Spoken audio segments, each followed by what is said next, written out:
उठ नारायण, बैठ नारायण, चल चना के खेत नारायण। मैं बोऊं तू सींच नारायण, मैं काटूं तू उठा नारायण। मैं पीसूं तू छान नारायण, मैं पोऊं तू खा नारायण। कोरा करवा शीतल पानी, उठो देवो पियो पानी। उठो देवा बैठो देवा, अंगुरियां चटकाओ देवा। जागो जागो भगीरथ गोतियों के देवा। आप सभी को देवउठान एकादशी की हार्दिक शुभकामनाएं। भगवान श्री हरि और एकादशी माता की कृपा सदा आप सभी पर बनी रहे। अगर आपने भी एकादशी का व्रत रखा है, यदि आपने किसी कारणवश व्रत नहीं भी रखा है, तो भी देवउठान एकादशी, जो कि कार्तिक मास के शुक्ल पक्ष की एकादशी है, इस दिन सभी को सच्चे मन से व्रत की कथा अवश्य ही पढ़नी और सुननी चाहिए। यही वो समय होता है जब भगवान विष्णु भी 4 महीने की निद्रा पूरी करके जागते हैं। इस दिन शाम के समय भगवान श्री हरि को घंटे, घड़ियाल, शंख आदि बजाकर, ढोल नगाड़े आदि बजाकर उन्हें उठाया जाता है। उनसे प्रार्थना की जाती है कि हे श्री हरि, अब आपने 4 महीने की योग निद्रा का समय पूरा कर लिया है, अब आपके जागने का समय है। इसलिए हे देव, उठिए, जागृत होइए और सृष्टि के संचालन का कार्यभार पुनः संभालिए। इस प्रकार से प्रार्थना करते समय फिर सच्चे मन से आज की जो कथाएं मैं आपको सुनाने वाली हूं, उन कथाओं को सुनना चाहिए या पढ़ना चाहिए। पहली पौराणिक कथा के अनुसार एक बार माता लक्ष्मी ने भगवान विष्णु से पूछा कि हे स्वामी, आप या तो रात दिन जागते हैं या फिर लाखों करोड़ों वर्ष योग निद्रा में ही रहते हैं, और आपके ऐसा करने से तो संसार के समस्त प्राणी उस समय कई परेशानियों का सामना करते हैं। इसलिए हे प्रभु, आपसे अनुरोध है कि आप नियम से प्रतिवर्ष निद्रा लिया करें, इससे मुझे भी कुछ समय विश्राम करने का मिल जाएगा। देवी लक्ष्मी की बात सुनकर नारायण भगवान मुस्कुराए और बोले, देवी, आपने ठीक कहा है। मेरे जागने से सभी देवों को और खासकर आपको सबसे ज्यादा कष्ट होता है। आपको मेरी वजह से जरा भी अवकाश नहीं मिलता। इसलिए आज से मैं आपके कहे अनुसार ही प्रतिवर्ष 6 मास वर्षा ऋतु में शयन किया करूंगा। मेरी यह निद्रा अल्प निद्रा और प्रलय काल महानिद्रा कहलाएगी। मेरी यह अल्प निद्रा, जो कि केवल 4 महीने के लिए होगी, मेरे भक्तों के लिए परम कल्याणकारी होगी। इस दौरान मेरे जो भी भक्त मेरे शयन की भावना कर मेरी सेवा करेंगे और शयन और उत्थान के उत्सव को आनंद पूर्वक घर में मनाएंगे, उनके घर में मैं सदा आपके साथ निवास करूंगा। मान्यता है कि तभी से देवउठान एकादशी का ये महापर्व मनाया जाने लगा। दूसरी पौराणिक कथा के अनुसार एक बार एक राजा था, जिसके राज्य में प्रजा बहुत सुखी थी। उस राज्य में एकादशी के दिन कोई भी अन्न नहीं बेचता था, ना ही कोई अन्न ग्रहण करता था। सभी लोग केवल फलाहार ही किया करते थे। एक बार भगवान ने राजा की परीक्षा लेने के लिए एक सुंदरी का रूप धारण किया और एक किनारे बैठ गए। तभी राजा उधर से गुजरे, सुंदरी को देखकर हैरान रह गए। उन्होंने सुंदरी से पूछा कि तुम कौन हो और इस तरह यहाँ क्यों बैठी हुई हो? तब सुंदरी के रूप में उपस्थित भगवान ने कहा, हे राजन, मैं बेसहारा हूँ। इस नगर में कोई भी मेरी जान पहचान का नहीं है, मैं किससे सहायता मांगू? राजा उस सुंदरी के रूप पर मोहित हो गए और बोले कि तुम मेरे साथ महल में चलकर मेरी रानी बनकर रहो। तब सुंदरी कहने लगी, राजन, मैं आपकी सारी बात मानूंगी, लेकिन आपको राज्य का अधिकार मुझे सौंपना होगा। आपके राज्य पर पूरी तरह केवल मेरा ही अधिकार होगा और मैं जो भी बनाऊंगी वही आपको खाना भी होगा। ये सुनकर सुंदरी के रूप पर मोहित होकर राजा ने कहा कि मुझे आपकी सारी शर्तें मंजूर हैं। इस तरह राजा ने उस सुंदरी की सारी बातें मान ली। अगले दिन एकादशी थी, लेकिन रानी ने आदेश दिया कि बाजार में अन्य दिनों की तरह ही अन्न बेचा जाए। इतना ही नहीं, उसने उस दिन घर में मांस, मछली आदि पकवाए और परोसकर राजा से खाने के लिए कहा। ये देखकर राजा बोला, रानी, आज तो एकादशी है, इसलिए मैं तो केवल फलाहार ही करूंगा। तब रानी ने राजा को अपनी शर्त की याद दिलाई और बोली कि या तो आप भोजन कीजिए, नहीं तो मैं बड़े राजकुमार का सिर काट लूंगी। राजा ने अपनी स्थिति बड़ी रानी से कही तो बड़ी रानी बोली, महाराज, आप धर्म मत छोड़िए और बड़े राजकुमार का सिर छोटी रानी को दे दीजिए। पुत्र तो हमें फिर मिल जाएगा, पर धर्म नहीं मिलेगा। तभी वहां पर राजकुमार खेलने आ गया और अपनी माँ की आंखों में आंसू देखकर उनसे रोने का कारण पूछने लगा। तब माँ ने सारी बात उसे बता दी। बात सुनकर राजकुमार कहने लगा कि माँ, आप परेशान मत होइए, मैं अपना सिर कटाने के लिए तैयार हूँ। इससे कम से कम मेरे पिताजी के धर्म की रक्षा तो जरूर हो सकेगी। अब राजा बड़े दुखी मन से उस सुंदरी के पास गए और राजकुमार का सिर देने को तैयार हो गए। तब सुंदरी के रूप में भगवान विष्णु ने प्रकट होकर उस राजा से कहा कि हे राजन, मैं तो तुम्हारी परीक्षा ले रहा था और आज तुम इस कठिन परीक्षा में पास हो गए। भगवान ने प्रसन्न मन से राजा से वर मांगने को कहा तो राजा ने कहा कि आपका दिया हुआ तो सब कुछ है, हे प्रभु, आप बस हमारा उद्धार कीजिए। उसी समय वहां एक दिव्य विमान उतरा और तब राजा अपना सारा राज्य अपने पुत्र को सौंपकर उस विमान में बैठकर परम धाम को चले गए। अब सुनिए तीसरी पौराणिक कथा। एक बार एक राजा था जिसके राज्य में सभी लोग नियम पूर्वक एकादशी का व्रत किया करते थे। उस दिन राजा के राज्य में नौकर, प्रजा, पशु आदि कोई भी अन्न ग्रहण नहीं करता था। सभी केवल फलाहार करते थे। एक दिन दूसरे राज्य का व्यक्ति उस राज्य में आया और राजा से बोला कि हे महाराज, कृपा करके आप मुझे नौकरी पर रख लीजिए ताकि मैं भी अपने परिवार का गुजारा कर सकूं। उस व्यक्ति की बात सुनकर राजा ने कहा कि मैं तुम्हें नौकरी पर तो रख लूंगा, किंतु मेरी एक शर्त है। तुम्हें प्रतिदिन खाने को भोजन तो दिया जाएगा, लेकिन एकादशी को तुम्हें भोजन नहीं मिलेगा। उस समय क्योंकि उस व्यक्ति को काम की आवश्यकता थी, इसलिए उसने हाँ कह दी। अब उसे राजा ने नौकरी पर रख लिया। कुछ दिनों के बाद एकादशी का व्रत आया तो उसे उस दिन भोजन की जगह फलाहार दिया गया। यह देखकर वह राजा के सामने जाकर भोजन के लिए गिड़गिड़ाने लगा। कहने लगा कि महाराज, इस फलाहार से तो मेरा पेट नहीं भरेगा और ऐसे तो मैं भूखा ही मर जाऊंगा। कृपा करके मुझे भोजन दीजिए। तब राजा ने उसे दी हुई शर्त याद दिलाई और कहा कि आज तो तुम्हें अन्न छोड़ना ही होगा। ये बात सुनकर वह राजा के पैरों में गिर पड़ा और गिड़गिड़ाने लगा कि राजन, मुझे किसी भी प्रकार भोजन दे दिया जाए। तब राजा को उस पर तरस आ गया और उसे आटा, दाल और सब्जी दे दी गई। राजा से वह सभी वस्तुएं लेकर वह व्यक्ति हर दिन की तरह नदी पर गया। वहां जाकर उसने सबसे पहले स्नान किया, फिर भोजन पकाने लगा। जब भोजन पक गया तो उसने भगवान को भोजन के लिए बुलाया। कहा कि आओ भगवान, भोजन तैयार है। उस व्यक्ति ने भगवान को श्रद्धा भाव से भोजन करने के लिए बुलाया। भक्त की पुकार सुनकर चतुर्भुज रूपी भगवान विष्णु वहां उपस्थित हो गए। फिर दोनों ने आराम से भोजन किया। भगवान तो भोजन करके वहां से अंतर्ध्यान हो गए और फिर वह व्यक्ति अपने काम करने के लिए महल में चला गया। 15 दिन के बाद अगली एकादशी आई तो वह राजा के पास गया और कहने लगा कि महाराज, आज की इस एकादशी वाले दिन आप मुझे 2 गुना सामान दीजिएगा, क्योंकि मैं पिछली एकादशी वाले दिन तो भूखा रह गया था। तब राजा ने पूछा कि क्यों, तुम्हें तो एक आदमी का भोजन दिया गया था, फिर तुम भूखे कैसे रह गए? राजा के पूछने पर उस व्यक्ति ने उत्तर दिया कि हे राजन, मैं अकेला भोजन नहीं करता, मेरे साथ तो भगवान भी भोजन करते हैं और इसीलिए हम दोनों के लिए वह सामान कम पड़ जाता है। तो कृपा करके आप इस बार मुझे 2 आदमियों के खाने जितना सामान दीजिएगा। उस व्यक्ति की बात सुनकर राजा को बड़ा ही आश्चर्य हुआ और कहने लगा, मैं नहीं मानता कि तुम्हारे साथ भगवान भोजन करते हैं, क्योंकि मैं तो इतने वर्षों से एकादशी का उपवास रखता आ रहा हूँ, नियमित पूजा पाठ करता हूँ, मुझे तो भगवान ने कभी दर्शन नहीं दिए। उस राजा की बात सुनकर वह आदमी कहने लगा कि महाराज, अगर आपको मुझ पर विश्वास न हो तो मेरे साथ चलकर ही देख लो। राजा ने वैसा ही किया। वह एक पेड़ के पीछे जाकर छुप गया।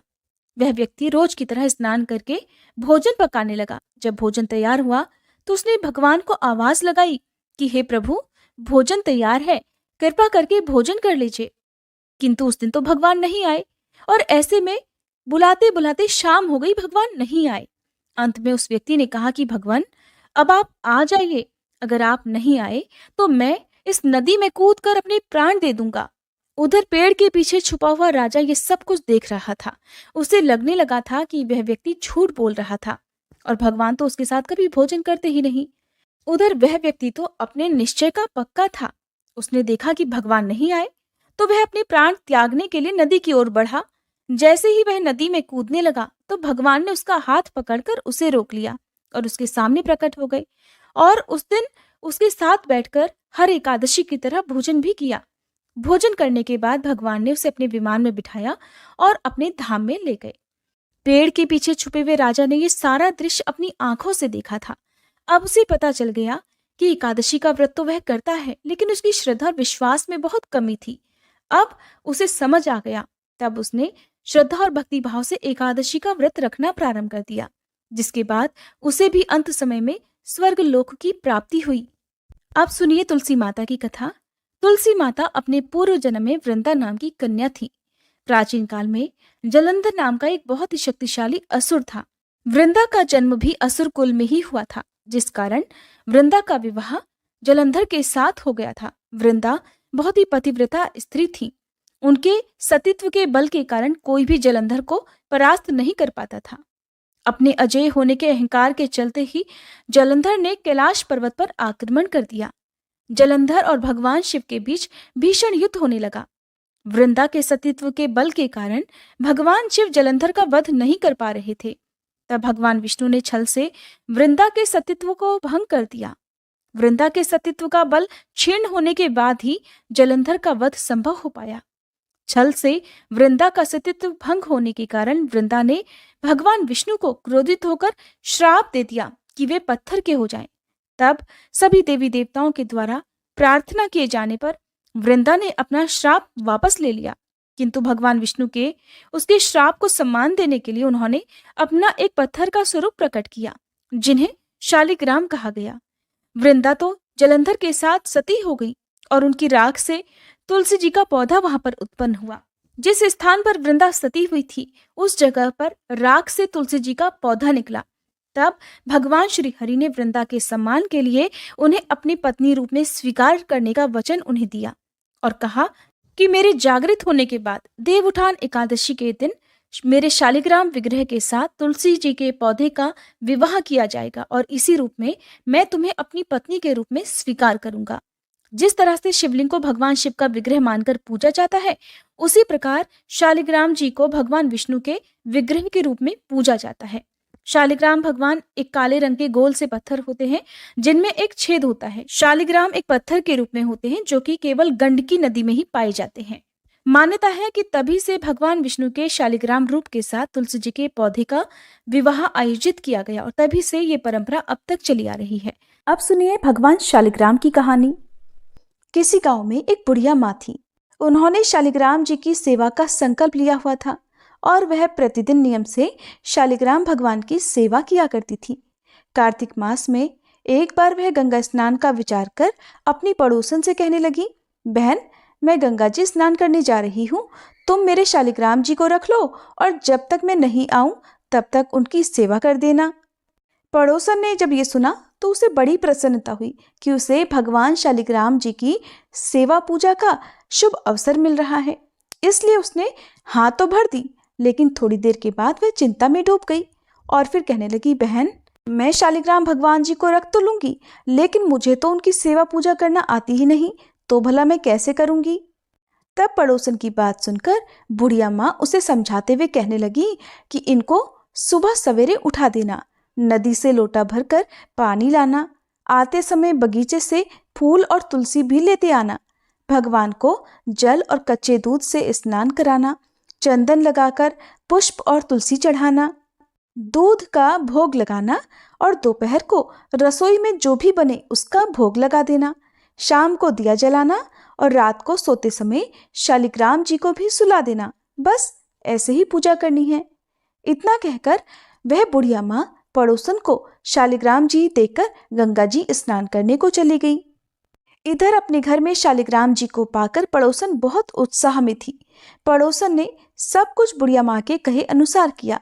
सवेरे उठते ही शालिग्राम भगवान जी को भी आवाज लगा दी कि भगवान उठ जाइए, सुबह हो गई। उसके बाद वह बड़ी खुशी खुशी नदी से लोटा भरकर जल ले आई। आते समय बगीचे से फूल और तुलसी भी लेती आई।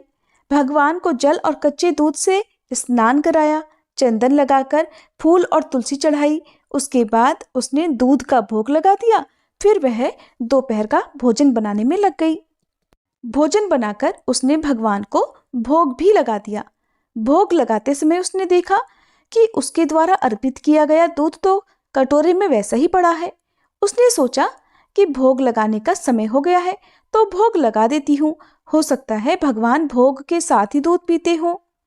थोड़ी देर के बाद उसने फिर से जाकर देखा तो दूध और उसके द्वारा अर्पित किया गया भोग वैसे ही पड़ा हुआ था जैसा वो रख कर गई थी। तब वह भगवान से हाथ जोड़कर कहने लगी, भगवान, दूध भी पी लो और भोजन भी कर लो।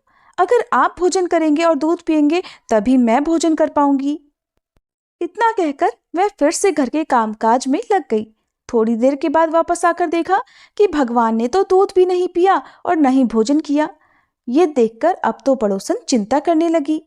फिर वह हाथ जोड़कर भगवान से कहने लगी, हे भगवान, आपकी मालकिन आएगी तो कहेगी कि तूने मेरे भगवान को दुबला कर दिया, और अभी तो भगवान पूरा पूरा 1 महीना बाकी है और आज तो केवल पहला ही दिन हुआ है। आपने कुछ भी नहीं खाया पिया। अगर आप भोजन कर लो तभी तो मैं भी भोजन कर पाऊंगी। लेकिन भगवान ने ना तो दूध पिया और ना ही भोजन किया। करते भी कैसे? उधर वह पड़ोसन भी भूखी ही बैठी रही। बीच बीच में आकर वह देखती जाती कि भगवान ने भोजन किया कि नहीं किया, और जब देखती कि सब कुछ वैसा ही रखा हुआ है तो वह भगवान से जीमने के लिए प्रार्थना करने लगी। धीरे धीरे इसी तरह से शाम हो गई। भगवान शालिग्राम जी ने सोचा कि अब तो इसे दर्शन देने ही पड़ेंगे, नहीं तो ये बेचारी तो सारा दिन और सारी रात भूखी ही बैठी रहेगी। ऐसा सोचकर भगवान छोटा सा मोर मुकुट पीतांबरधारी रूप धारण करके पाटे पर जाकर बैठ गए। दूध पी लिया और भोजन भी कर लिया। अब तो रोज ऐसे ही होने लगा। एक दिन भगवान ने पड़ोसन से कहा कि मैं गाय चरा लाऊं। तो पड़ोसन कहने लगी, अरे थोड़े ही दिन तो रहोगे, क्यों जाते हो? पर भगवान नहीं माने। हाथ में सोने की लाठी, कंधे पर हीरे मोती का जड़ा पीतांबर डालकर चले गए गाय चराने। दिन भर गाय चराई और शाम को गोधूली बेला में गाय लेकर वापस भी आ गए। अब तो रोज ही रोज पड़ोसन के घर में ऐसा होने लगा। भगवान रोज दूध पीने लगे और भोजन करने के बाद गाय चराने चले जाते और शाम को गोधूली बेला में वापस भी आ जाते। इसी तरह धीरे धीरे करके कार्तिक मास बीत गया। बुढ़िया माँ गंगा स्नान करके घर वापस आई। स्नान ध्यान से निबटकर सोचने लगी कि अपने शालिग्राम जी को तो ले आऊं। आकर वह पड़ोसन के घर गई। पड़ोसन से कहने लगी, बहन जरा मेरे शालिग्राम जी तो दे दो। तो पड़ोसन कहने लगी, माँ जी शालिग्राम जी तो शाम को आएंगे, तब ले जाना। अब तो बुढ़िया माँ शालिग्राम जी के लिए जिद करने लगी। बुढ़िया माँ ने सोचा शायद पड़ोसन के मन में उन्हें देने की इच्छा नहीं है। इसी बीच में उनके बीच में बहस होने लगी। उनकी बहस को सुनकर आसपास के बहुत सारे लोग इकट्ठे हो गए। लोगों को देखकर वे पड़ोसन कहने लगी, भाई लोगों जरा इन बुढ़िया माँ को समझाओ। जैसे इन्होंने 1 महीना निकाला वैसे ही शाम तक थोड़ा और सब्र कर ले। लेकिन बुढ़िया माँ तो धरना देकर बैठ गई और कहने लगी, मैं तो बस अपने शालिग्राम जी को लेकर ही घर जाऊंगी, वरना यहीं बैठी रहूंगी। बुढ़िया माँ को लगा कि शायद उसकी पड़ोसन झूठ बोल रही है। बुढ़िया माँ उसे डपट कर कहने लगी, बता तूने कहाँ छुपा कर रखा है मेरे शालिग्राम जी को? लेकिन पड़ोसन हाथ जोड़कर बार बार कहती रही और बुढ़िया माँ को समझाती रही कि माँ जी शाम को जब शालिग्राम जी आ जाए तब ले जाना। लेकिन बुढ़िया माँ को कोई बात ही समझ में नहीं आई। और इधर जब शाम हुई तो भगवान जी गाय चराकर वापस आए और गाय को उसकी जगह पर छोड़कर भगवान उस पड़ोसन के घर के मंदिर में खुद ही विराजित हो गए। ये देखकर पड़ोसन बुढ़िया माँ से बोली, माँ जी आ गए आपके शालिग्राम जी, लो अब ले जाओ अपने भगवान जी। पड़ोसन ने तो कह दिया, लेकिन बुढ़िया माँ को भगवान जी दिखाई ही नहीं दिए। उसे कुछ भी समझ में नहीं आया। तब बुढ़िया माँ बोली, तू इतनी देर से मना क्यों कर रही थी? जरूर तूने ही कहीं छुपा कर रखा था मेरे भगवान को। और बुढ़िया माँ भगवान जी को इधर उधर ढूंढने लगी, लेकिन पड़ोसन को तो सामने ही भगवान जी दिखाई दे रहे थे। बुढ़िया माँ की बात सुनते ही पड़ोसन को सब समझ में आ गया। खुशी के मारे उसकी आंखों से आंसू बह निकले। उसने भगवान के सामने हाथ जोड़ लिए और फिर वह भगवान जी से बोली, भगवान मुझे तो आपने दर्शन दे दिए, अब इन बुढ़िया माँ को भी अपना रूप दिखा दो, नहीं तो ये मुझ पर शक ही करती रहेंगी। अब तो भगवान को पड़ोसन की बात माननी ही पड़ी और पड़ोसन की बात मानकर भगवान ने मोर मुकुट पीतांबर धरा, हाथ में सोने की लाठी ली और फिर बुढ़िया माँ को भी दर्शन दे ही दिए। बुढ़िया माँ ये सब देखकर हैरान रह गई। उनका बूढ़ा शरीर कांपने लगा और उनकी आंखों से आंसू भी झरझर बहने लगे। अब तो बुढ़िया माँ ने भगवान के और पड़ोसन के दोनों के पैर छू लिए और कहा, मैं तो इतने दिन से शालिग्राम जी की सेवा कर रही थी, पर मुझे तो कभी भगवान ने दर्शन ही नहीं दिए, क्योंकि मैंने भगवान को केवल मूर्ति मानकर उनकी सेवा की थी और असल में तूने ही भगवान को शुद्ध मन से सच्ची सेवा की, इसीलिए तो भगवान ने तुझे दर्शन दिए। हे भगवान, जैसे आपने उन्हें दर्शन दिए वैसे सबको देना। कथा अधूरी हो तो पूरी करना, पूरी हो तो मान करना। इस कथा को कहने सुनने और हुंकारा भरने वाले सभी की मनोकामनाएं पूर्ण करना। आप सुनिए तुलसी माता की दूसरी कहानी। कार्तिक के महीने में सभी औरतें तुलसी माता को सींचने जाया करती। सब तो सींच कर आती, परंतु एक बूढ़ी माई आती और कहती, हे तुलसी माता सत की दाता, मैं बिड़ला सींचूं तेरा, तू कर निस्तार मेरा। तुलसी माता अडुआ दे, लडुआ दे, पीतांबर की धोती दे, मीठा मीठा गास दे, बैकुंठ का वास दे, चटके की चाल दे, पटके की मौत दे, चंदन की काठ दे, झालर की झनकार दे, साई का राज दे, दाल भात का जीवन दे, ग्यारस की मौत दे, श्री कृष्ण का कांधा दे। तुलसी माता से ऐसा कहने के बाद वे बूढ़ी माई तो अपने घर चली जाया करती। अब धीरे धीरे कार्तिक मास में जब वो इसी तरह से जल अर्पित करके तुलसी जी से कहा करती, तो धीरे धीरे तुलसी जी सूखने लगी। एक दिन भगवान कृष्ण ने उनसे पूछा, हे तुलसी, तुम क्यों सूख रही हो? तुम्हारे पास तो इतनी औरतें आती हैं, तुम्हें मीठा भोग लगाती हैं, गीत गाती हैं और तुम्हें सींचा करती हैं। तब तुलसी माता ने कहा, एक बूढ़ी माई रोज आती है और इस तरह की बात कह के जाती हैं। मैं उनकी सारी बात तो पूरी कर दूंगी, पर कृष्ण का कांधा कहाँ से लाऊंगी? भगवान बोले, वो मरेगी तो कंधा मैं दे आऊंगा। और फिर कुछ दिनों के बाद वह बूढ़ी माई मर गई। सारे गांव वाले इकट्ठे हुए और बूढ़ी माई को अर्थी पर रखकर ले जाने लगे, पर वह अर्थी तो इतनी भारी हो गई कि किसी से उठाई भी नहीं उठी। तब सब मिलकर कहने लगे, ये बूढ़ी माई तो इतनी पूजा पाठ करती थी, पाप नष्ट होने की माला भी फेरती थी, कार्तिक के महीने में तुलसी जी को सींचा भी करती थी, फिर ये इतनी भारी कैसे हो गई? बूढ़ी ब्राह्मण के रूप में तभी भगवान कृष्ण वहां आए और पूछने लगे, अरे भाइयों, ये भीड़ कैसी है?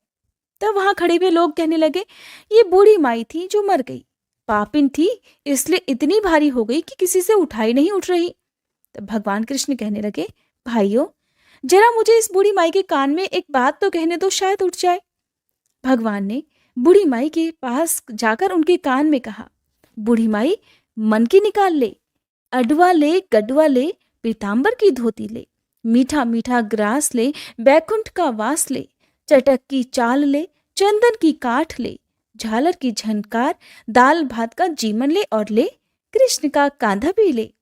इतना सुनना था कि बुढ़िया हल्की हो गई और भगवान अपने कांधे पर उसको लेकर चले गए। फिर बुढ़िया को मुक्ति मिल गई। जिस दिन बुढ़िया की मृत्यु हुई वह दिन एकादशी का दिन था। कहते हैं कि एकादशी के दिन यदि किसी की मृत्यु हुई हो तो उसको मोक्ष मिल जाता है। हे तुलसी माता, जैसे मुक्ति बूढ़ी माई की वैसे ही हमारी भी करना, और जैसे उनको कंधा मिला वैसे ही हमें भी कान्हा जी का कंधा देना।